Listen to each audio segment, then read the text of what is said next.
Happy Monday. Welcome to the Janelle Villiers Podcast. I'm your host, Janelle Villiers. That's me. So here on the Janelle Villiers Podcast, we talk about all things related to books and you publishing your books and how to write your book, how to edit it, how to market the book, all of these things. And so if it's not me giving you tips on how to do these things and having conversations around them and answering your questions around these things, then I am interviewing an author, and you guys get to hear from an author about their journey and what they've done in order to write their book. And sometimes I even interview people who don't have a book out just yet, but what they've got to share is just as important. And I really love helping to spread their story as well. So I'm excited because today we are going to be talking about kind of piggybacking off of last week, to be honest. But this week, the topic is why there's okay, this is going to annoy me. So I'm going to fix that. But why your book is not a marketing tool. Why your book is not a marketing tool. So what is it then? It's a leadership asset. And let's talk about that. What does that really mean? And I want to go through all of the different things for you guys. Know that if you've been here before, go ahead and put a 2 in the comments that you've been here before. Hello. Love to say hello to all my returnees. If this is your first time with me, go ahead and put a 1 in the comments. I want to shout you out and say hello as well. And those of you who haven't been here before or my returning guests, you know that I love to have notes. That way I don't miss a thing, right? And all the things that I want to share with you guys. So how is it that it's a leadership asset and not necessarily a marketing tool? Like what's the difference? What's going on there? So marketing tools basically chase attention, if we're going to be honest, right? Where a leadership asset is something that you're using to build trust. So essentially marketing tools are designed to like interrupt your thought process. They want you to stop the scroll, right? They're trying to trigger urgency or push you to action, right? And not that this is bad. This is really clear. That's not bad.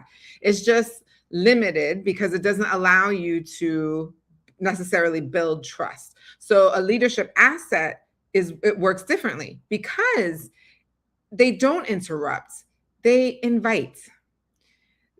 It's inviting someone to sit in your space and figure out how you think, and then decide if they want to trust your way of thinking or not.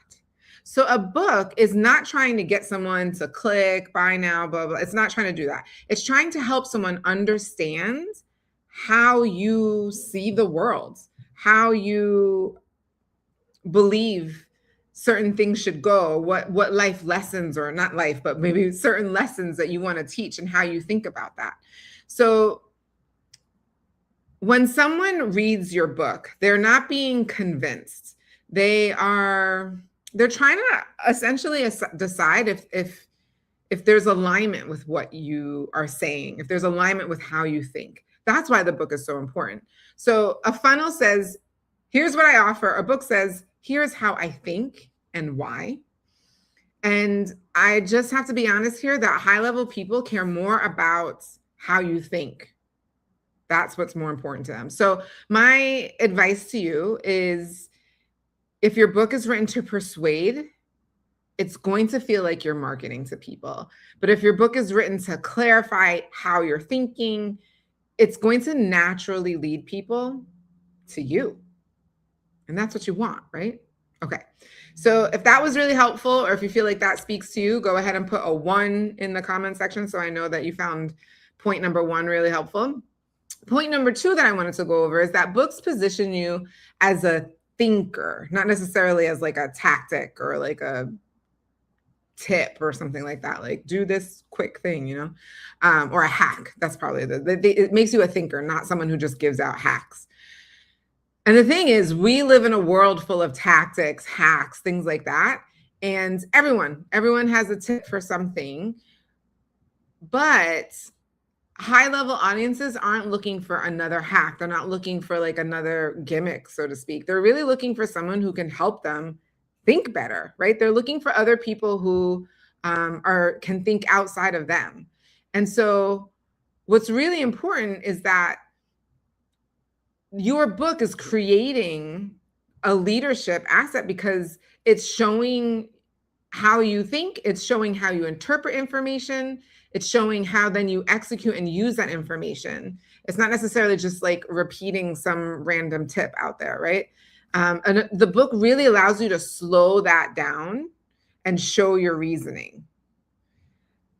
And sure, results are important, but I think the book really allows for the other side of it. How did you get there? What did you have to do to get the results that you eventually got?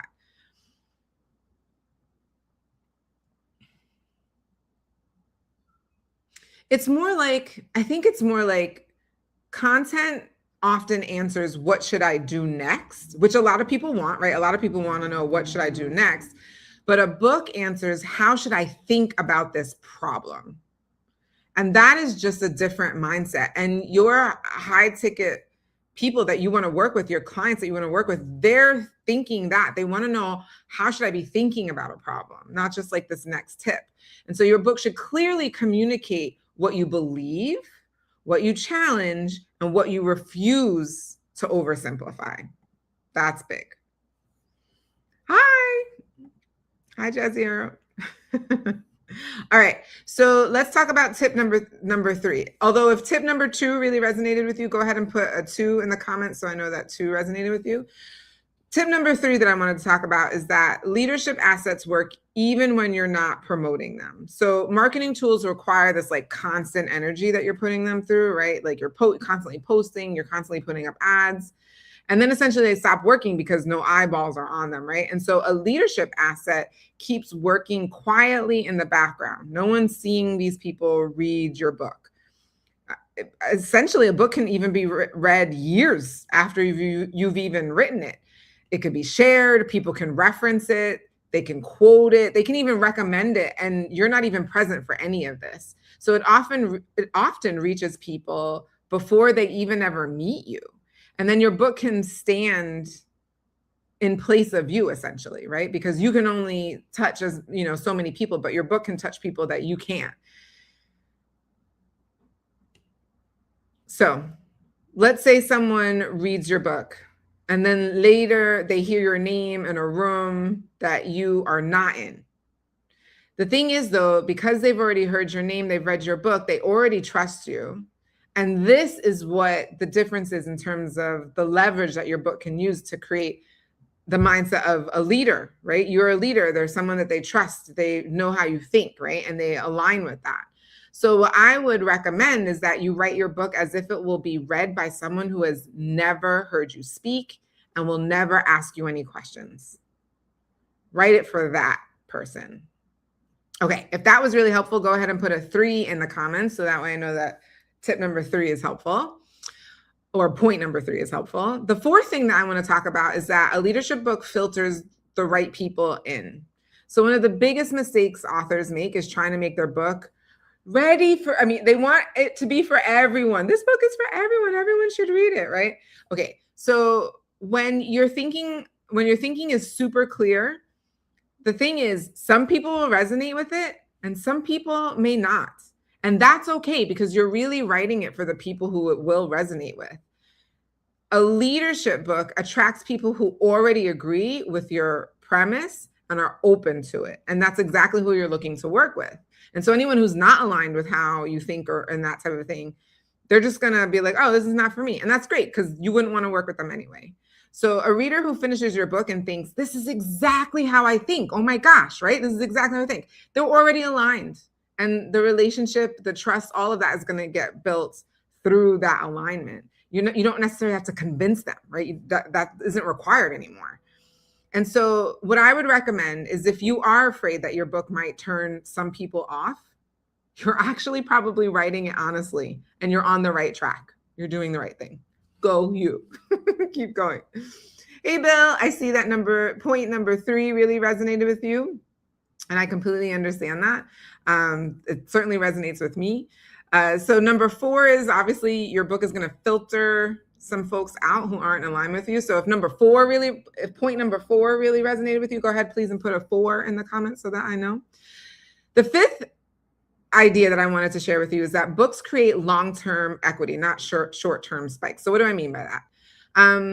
Essentially, marketing creates like moments, but leadership creates momentum. A book is not meant to spike sales for a week. That's not what this is, right? Especially for your business. It's really meant to compound influence over time. So I want you to think of your book as like a long-term strategy, not like a quick, like, ooh, people are going to like quickly buy it, that type of a thing. And that's because books lead to introductions, invitations, referrals, credibility, and people use the books to explain who you are to other people. And then basically the book becomes a part of your reputation. Someone might say something like, oh, you should go talk to him or you should go talk to her because she literally wrote the book on this. That kind of thing is what you want people to be saying when you're not even in the room, right? That's excellence. And that type of thing carries a lot of weight. So what I recommend on this point is that you need to ask yourself what you want your book to unlock over the next 5 years, not just the next 5 days.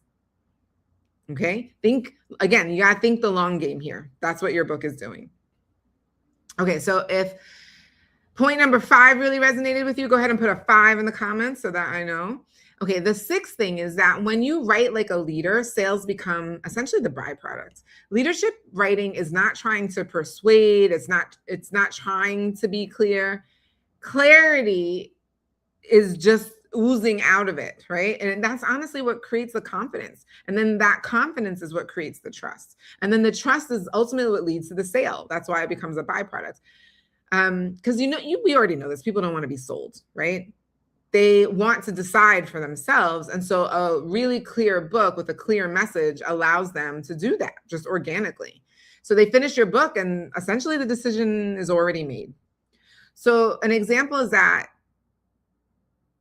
a lot of times people, especially with marketing, if they're seeing you for the first time on social media or something, they're like, oh, can I trust this person? I don't really know.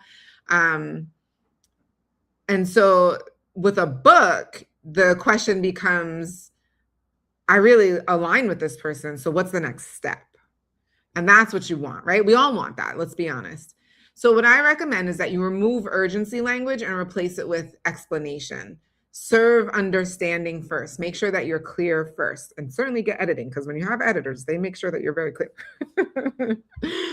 And so if point number 6 really resonated with you, go ahead and put a 6 in the comments section.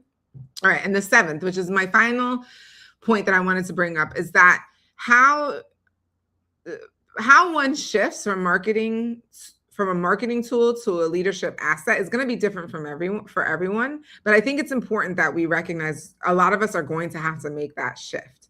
So some of the things that you can do is you want to clarify what you stand for, not just what you teach, right? So these are your beliefs. These are the things that you're really passionate about, and choose one specific reader that you want to lead right now.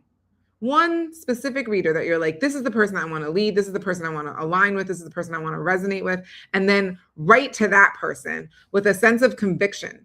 Don't write for trends or algorithms or anything. That you're looking to write about with clarity about what you believe in and how you think. And allow the book to express your thinking in completion. You don't need to rush it. You can really slow it down and get all of your ideas out. And let the book lead the relationship before you ever sell them anything. And this shift, I believe, changes how the book is written and also how it works with your readers. Okay. So we talked about a lot of different things. So specifically in focusing on why your book isn't a marketing tool, but it's actually a leadership asset. It's because a leadership asset builds trust, and that's what your book is doing. The book also, that's point number 1. Point number 2 is that books position you as a thinker, right? And you're not just giving tips or hacks, right? The third thing that we talked about is that leadership assets work even when you're not promoting them. So even when you're not in the room, people are talking about you. The fourth thing we talked about is that a leadership book filters out the wrong people and filters in the right people. You want to work with people that you're aligned with. The fifth thing that we talked about is that books create long-term equity, not short-term spikes, right? So again, this is a long game. Think long game. You're building trust. You're building referrals, all of that. And then when you write like a leader, essentially the sales are just going to come as a byproduct. People are going to know you. They're going to trust you, trust how you think, you align with them. And they're like, all right, well, what's the next step? And then remember that there's going to have to be a shift from your brain, go from thinking like, oh, I need to market this and like an immediate like next step kind of a thing to, okay, I really am going to talk about how I think. I really want to make my message very clear. My beliefs are clearly understood. So that way I can find the people who align with me.